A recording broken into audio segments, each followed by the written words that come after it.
Ils voulaient être les premiers à fouler le sol libyen. Sans attendre la capture de Mouammar Kadhafi, Nicolas Sarkozy et David Cameron sont arrivés en fin de matinée à Tripoli. Le président français était accompagné du ministre des Affaires étrangères, Alain Juppé, et de Bernard-Henri Lévy. Une grande émotion d'être aujourd'hui à Tripoli libérée de Seychelles.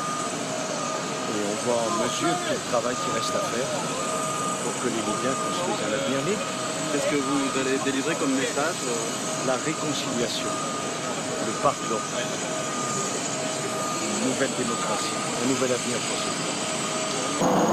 Dans les faubourgs de la capitale, transfert en hélicoptère pour raison de sécurité avant de se poser dans l'un des hôpitaux de Tripoli.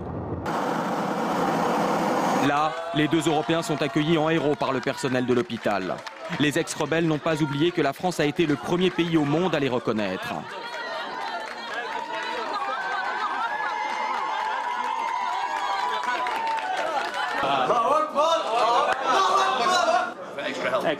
Pas le temps de s'attarder, direction l'hôtel Corinthia dans Tripoli, transformé en camp retranché.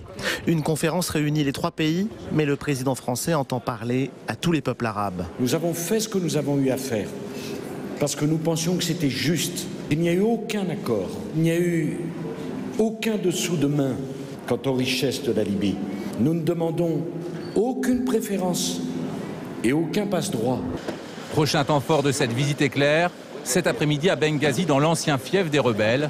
À cette occasion, Nicolas Sarkozy et David Cameron doivent s'exprimer depuis la place de la Liberté devant au moins 30 000 personnes.